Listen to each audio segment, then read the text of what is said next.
Buenas noches, doctor Jorge Verdugo. Nuestro grupo está conformado por Darwin Alvarado, Cintia Cedeño, Leonardo López, Santiago Quijano y Erika Zamora. En esta presentación analizaremos las medidas cautelares y de protección reguladas en el Código Orgánico Integral Penal del Ecuador, conocido como COIP. Estas instituciones jurídicas son fundamentales porque permiten garantizar el desarrollo adecuado del proceso penal, proteger a las víctimas y asegurar el respeto de los derechos humanos. Las medidas cautelares buscan asegurar la presencia de la persona procesada durante todo el proceso judicial, mientras que las medidas de protección tienen como finalidad prevenir nuevas vulneraciones contra las víctimas. Nuestra Constitución ecuatoriana establece que la libertad es la regla general y que cualquier restricción debe ser excepcional, necesaria y proporcional. Durante esta exposición revisaremos la doctrina, la jurisprudencia y los principales artículos del COIP relacionados con estas medidas. Buenas noches, doctor. Las medidas cautelares son mecanismos jurídicos destinados a garantizar con la presencia de la persona procesada y de las decisiones judiciales. Según el artículo 522 del COIP, las medidas cautelares son prohibición de ausentarse del país, presentación periódica ante la autoridad competente, arresto domiciliario, dispositivo de vigilancia electrónica, detención y prisión preventiva. La ley establece que deben aplicarse prioritariamente aquellas medidas que restrinjan menos derechos fundamentales. Por ejemplo, si una persona está siendo investigada por un delito y existe riesgo de fuga, el juez debe, eh, el juez debe o puede ordenar inicialmente la prohibición de salida del país o la presentación periódica. Solo cuando estas medidas resulten insuficientes, podrían analizarse una medida más restrictiva como la prisión preventiva. Este criterio responde al principio de proporcionalidad reconocido en la Constitución y en la jurisprudencia nacional e internacional. Buenas noches con todos. Pues la medida cautelar de prisión preventiva, ¿no? La prisión preventiva constituye la medida cautelar más severa del sistema penal y está establecido en el 534 del Código Orgánico Integral Penal. Y para su aplicación deben cumplirse tres requisitos. El primer requisito sería que existan elementos de convicción sobre la existencia de un delito de acción pública, ¿no? El segundo requisito sería que existan indicios de que la persona procesada participó en el delito.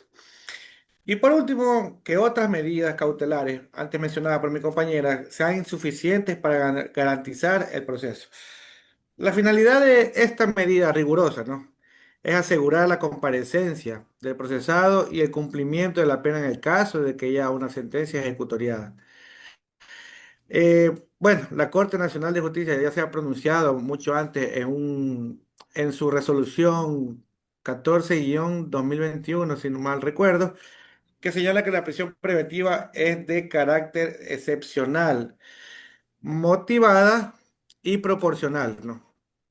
Excepcional quiere decir que debe ser usada de última ratio, o sea, como último recurso. Asimismo, también la Corte Interamericana de Derechos Humanos en el caso de Tibi versus Ecuador, ¿no? Un caso que fue objeto de estudio anteriormente para nosotros, estableció de que la prisión preventiva no puede convertirse en una pena anticipada. Por ello, esta medida debe respetar algunos principios importantes como una de las más importantes que sería la presunción de inocencia, el principio de necesidad, de proporcionalidad, de idoneidad. Y ustedes saben muy bien que la libertad continua sigue siendo regla general dentro del proceso penal. Y bueno, en perspectiva, yo creo que este recurso, esta medida cautelar, en la actualidad, o sea, en la coyuntura de este país, está siendo utilizada como regla general cuando en realidad la norma dice lo contrario. Porque mientras no haya una sentencia ejecutoriada, la presunción de inocencia sigue siendo activa. Muchas gracias. Buenas noches, doctor. Voy a hablar acerca de las medidas de protección. Bueno, estas medidas de protección tienen como única finalidad u objetivo prevenir nuevas agresiones y también garantizar la seguridad de las víctimas. En eso podemos revisar el artículo 558 del Código Orgánico Integral Penal, que contempla medidas como prohibición de acercamiento a la víctima, prohibición de intimidación. También tenemos la boleta de auxilio, la salida del agresor del domicilio, que sucede mucho en casos de violencia intrafamiliar, por ejemplo, el reintegro de la víctima a su vivienda, la suspensión de la tenencia o porte de armas por parte del agresor, la privación temporal de la custodia de los menores.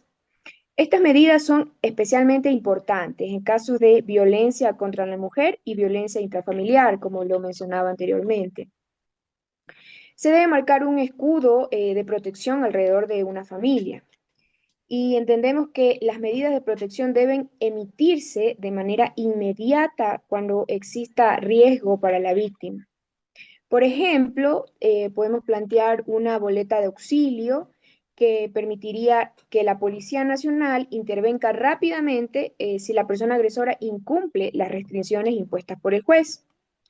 Además, el incumplimiento de estas medidas puede generar consecuencias penales para el agresor. Estas herramientas buscan garantizar la integridad física, psicológica y también emocional de la víctima. Muchas gracias. Buenas noches, doctor, compañeros. A continuación voy a hablar sobre las alternativas de resolución de conflictos y las conclusiones respecto al tema que hemos expuesto, ¿no? El Código Orgánico Integral Penal, también incorpora mecanismos, lo que son mecanismos alternativos para la resolución de conflictos. Según el artículo 663 de la conciliación, puede aplicarse en delitos sancionados con pena máxima de hasta 5 años, delitos de tránsito sin resultado de muerte, delitos contra la propiedad que no superen los 30 salarios básicos unificados, ¿no? Más sin embargo, no proceden delitos graves, como por ejemplo delitos que son contra la vida, delitos sexuales, delitos contra la mujer. O miembros del núcleo familiar.